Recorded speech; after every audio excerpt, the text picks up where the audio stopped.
आदिवासियों के ऊपर किस प्रकार से अत्याचार और अन्याय हो रहा। साथियों, जिस प्रकार से ये गोसा पेंटर जी ने थीम बनाई, इस थीम के अंदर जो है लोगों के हक अधिकार के बारे में भी हमको सुबह में समझाया क्या है आदिवासियों के हक। साथियों, आपको पता होगा, कहानी में हम सुनते हैं या पढ़ते हैं कि 1857 की क्रांति हुई थी, उसमें खून की नदियां बही थी। वो संविधान में लिखा है कि 1857 की क्रांति में खून की नदियां बही थी, लेकिन ऐसा कहीं से कहीं तक नहीं लिखा कि वो खून किसका था और कौन सी नदी में खून बहा।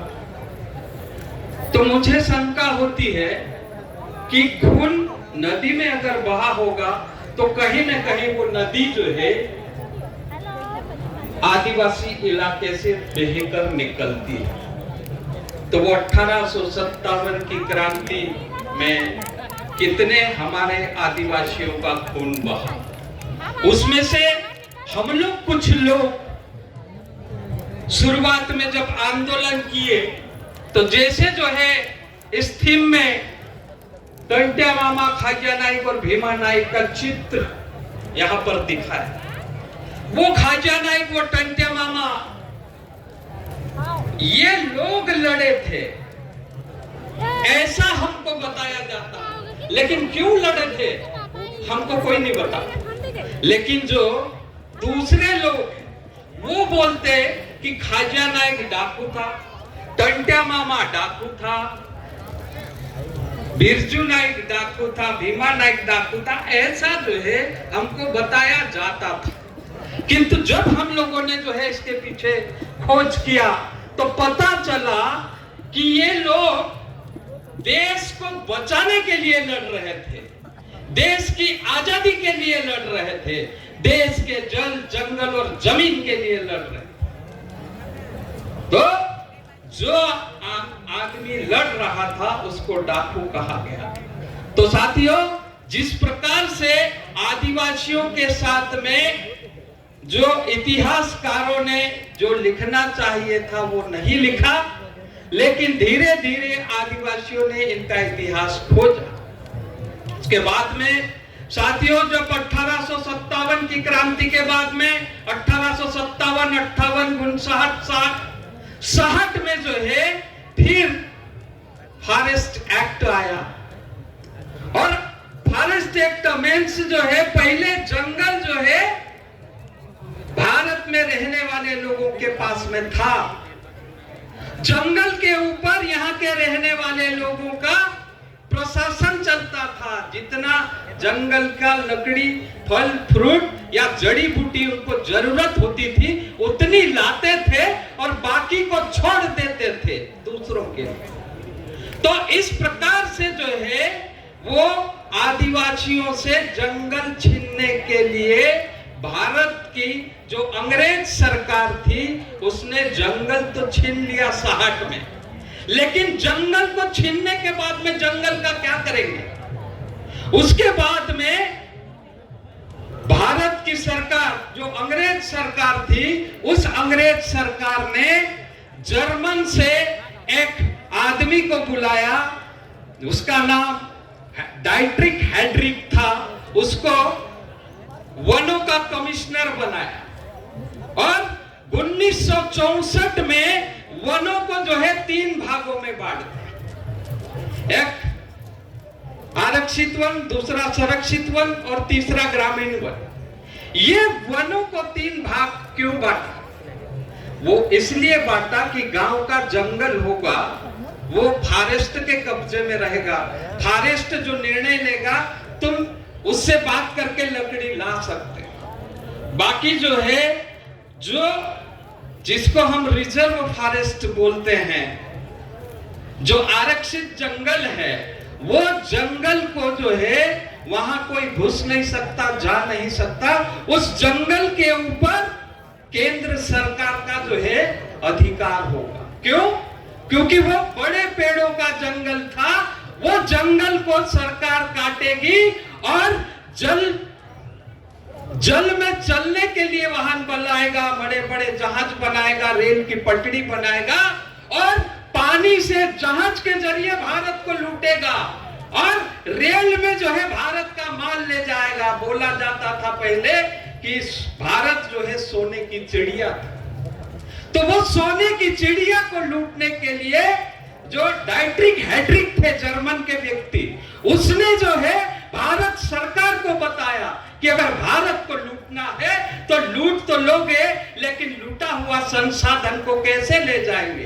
तो संसाधन को ले जाने के लिए बड़े बड़े जहाजों की जरूरत पड़ी, रेलों की जरूरत पड़ी, इसीलिए जंगल को 3 भागों में बांट दिया। और साथियों 64 के बाद में वो फिर बाद में 1988 में संयुक्त वन प्रबंधन नीति आया। 1988 तक भारत का जंगल आधे से ज्यादा कट गया। भारत को जंगल 33% होना चाहिए, लेकिन 20% जंगल बचा। इसके लिए भारत सरकार ने संयुक्त वन प्रबंधन नीति बनाया, जिसमें कि वन विभाग के साथ में आदिवासी या गांव के लोगों की भागीदारी करके जंगल की हम रक्षा करें। लेकिन साथियों, वो संयुक्त वन प्रबंधन नीति के बाद में भी जंगल जो बचना चाहिए वो नहीं बचा, वो धीरे धीरे खत्म।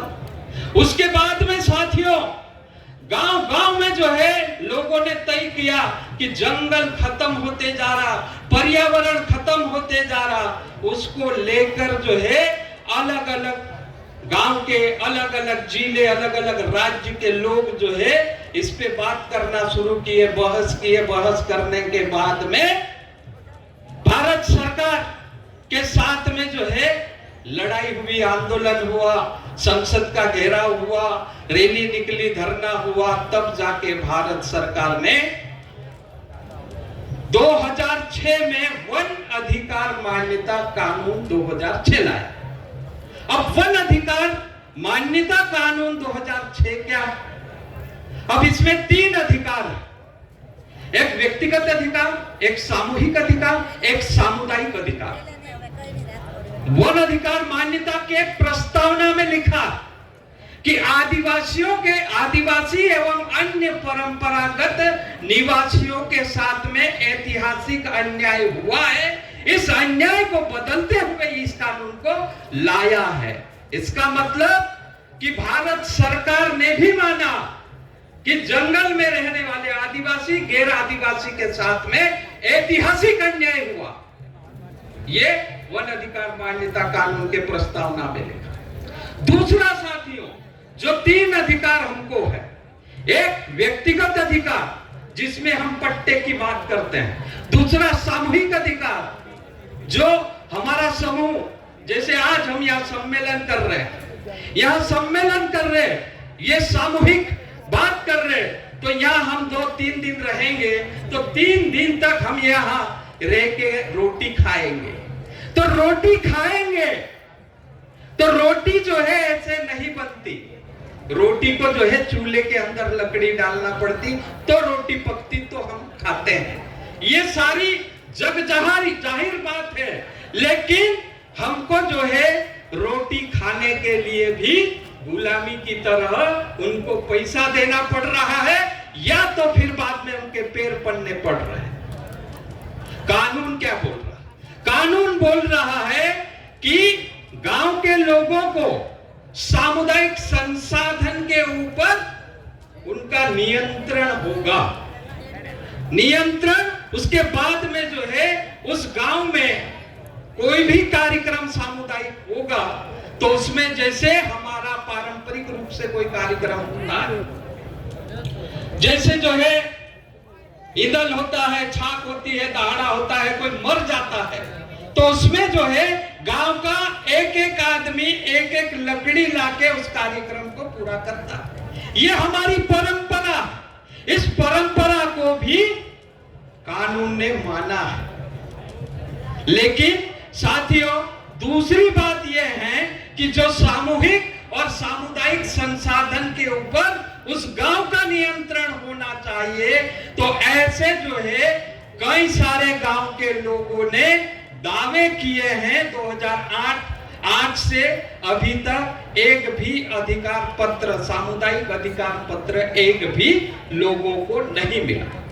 लेकिन साथ में लोगों को पट्टे उनके जो है निरस्त कर दिए और फिर बाद में नोटिस मिल गए हैं कि उनको आपका दावा खारिज, आपका पट्टा खारिज हो गया, इसलिए आप जंगल जमीन से निकलो, और नहीं निकलेंगे तो हम निकालेंगे।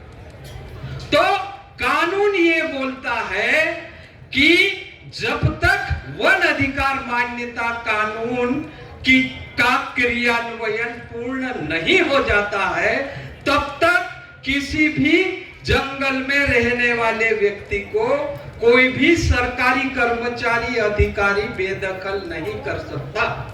अगर कोई सरकारी कर्मचारी अधिकारी किसी आदिवासी या वन निवासी को जंगल जमीन से बेदखल करता है, तो वन अधिकार मान्यता कानून की धारा 4 की उपधारा 5 के तहत उसको 1000 रुपए का दंड होकर 1 वर्ष की सजा का प्रावधान है।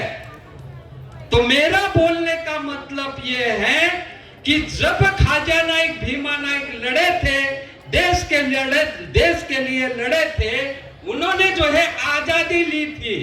खाजा नाइक भीमा नाइक को आजादी मिल गई थी, यानी आदिवासियों को आजादी मिल गई थी। कब मिली थी आजादी? गवर्नमेंट ऑफ इंडिया एक्ट 1935 अंग्रेज सरकार ने बनाया था। गवर्नमेंट ऑफ इंडिया एक्ट में 2 अलग अलग जो है भाग किए थे, आरक्षित इलाका, पूर्ण आरक्षित इलाका। पूर्ण आरक्षित इलाका मतलब जो है पूरे जहां आदिवासी रहते हैं वो, और आंशिक पूर्ण इलाका जिसमें जो है मिश्रित आदिवासी रहते हो। तो वो संविधान में हमको ये पूरा अधिकार दे दिया अंग्रेजों ने। अंग्रेजों ने कहा कि आदिवासी इलाके में सरकार नहीं जाएगी, आदिवासी इलाके में उनकी संस्कृति, परंपरा, रूढ़ी, प्रथा के ऊपर ऐसा कोई प्रभाव पड़े तो सरकार कोई भी कार्यक्रम वहां पर नहीं चलाएगी। तो ये गवर्नमेंट ऑफ इंडिया एक्ट 1935 में आदिवासियों को ये हक दे दिया। उसके बाद में देश को आजादी मिली।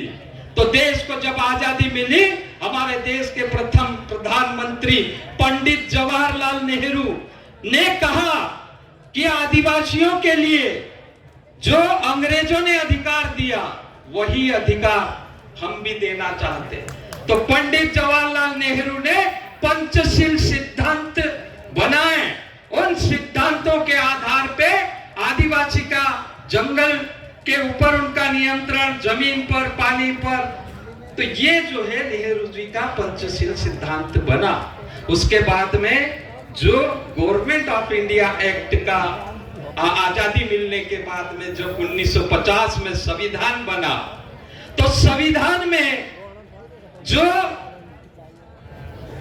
इलाके हमारे अंग्रेजों ने 1935 में तय कर दिए थे, वो इलाके के तहत हमको जो है संविधान में 1950 में जो पूर्ण आरक्षित इलाका है उसको जो है 6ठी अनुसूची बता दिया, और जो मिश्रित आदिवासी इलाका है उसको 5वीं अनुसूची बता दिया। अब साथियों, हम चिल्ला रहे 5वीं अनुसूची लागू करो, 6ठी अनुसूची लागू।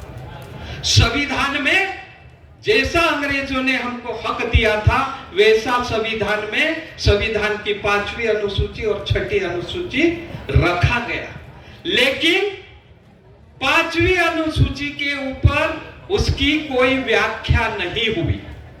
लेकिन जब जो है भारत में ऐसा भी भू अधिग्रहण का कोई कानून था, उस कानून के विरुद्ध में जब आंध्र प्रदेश में आदिवासी की जमीन कोई कंपनी वाला ले रहा था, तो उसके विरुद्ध में समता संगठन जो है हाई कोर्ट में केस लगाया कि ये गैर आदिवासी संस्था है, आदिवासी की जमीन नहीं ले सकती। तब जो है आंध्र सरकार ने कहा कि आदिवासी की जमीन गैर आदिवासी नहीं ले सकता, किंतु सरकार आदिवासी की जमीन ले सकता।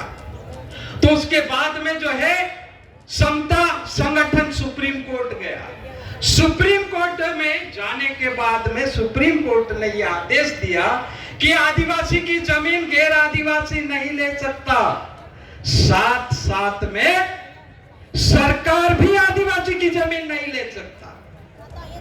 हम बोल रहे हैं, लेकिन साथियों मैं स्पष्ट करना चाहता हूं कि सरकार क्यों नहीं आदिवासी की जमीन ले सकती। सरकार इसलिए नहीं ले सकती कि सरकार आदिवासी नहीं है, सरकार गैर आदिवासी, तो सरकार भी, इसीलिए सरकार भी आदिवासी की जमीन नहीं ले सकती। ये सुप्रीम कोर्ट ने फैसला दिया समता जजमेंट का, और 5वीं अनुसूची की व्याख्या किया जो है समता फैसले। उसी के साथ में साथियों मैं 2 मिनट बात करके मेरी बात खत्म करना चाहूंगा।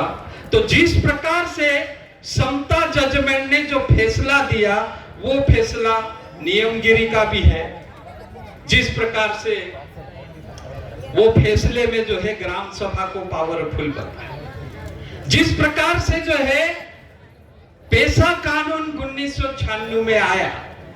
पेशा कानून आने के बाद में हमने बोला हमारे गांव में, नारा लगाया हमारे गांव में, हमारे गांव में। क्यों? क्योंकि जो है पेशा कानून जो पंचायत उपबंध अनुसूचित क्षेत्र पर विस्तार अधिनियम 1996 जो संविधान के भाग 9 का विस्तार किया, उस विस्तार में कहा गया है कि जो पंचायती राज कानून था वो कानून में जो है गैर आदिवासी और आदिवासी का मिश्रित कानून था, लेकिन ये स्पेशल आदिवासी के लिए कानून आया। तो भाग 9 ये कह रहा है कि जितने भी गैर आदिवासी में चलने वाले कानून वो आदिवासी इलाके में नहीं चलना चाहिए। ये पेशा कानून का कैसे? अभी जो है पेशा कानून में आपको कहा कि जल जंगल जमीन के ऊपर आपका नियंत्रण, गांव के अंदर आने वाले सभी सामाजिक सेक्टर के ऊपर आपका नियंत्रण। सामाजिक सेक्टर मतलब क्या? सामाजिक सेक्टर मतलब पुलिस, पटवारी, नाकेदार, ठेकेदार, जो भी आंगनवाड़ी, स्कूल, जो भी आपके गांव में सरकारी लोग हैं या सरकारी व्यवस्था है, उस व्यवस्था के ऊपर आपका नियंत्रण है। उसी के साथ में आपका नियंत्रण है, लेकिन आपके साथ में हर समय धोखा हो रहा है। जब आंगनवाड़ी बनाना है, तालाब बनाना है, सड़क बनाना है, तब आपसे प्रस्ताव लिया जाता है, लेकिन जब हक की बात आती है, वो जंगल जो है हमारे गांव के अंदर है, उसका संरक्षण करने की बात आती है, उसका प्रबंधन करने की बात आती है, तब जो है गांव वाले को बिना पूछे उस जंगल को काटा भी जाता है, उस जंगल को जो है बेचा भी जाता है।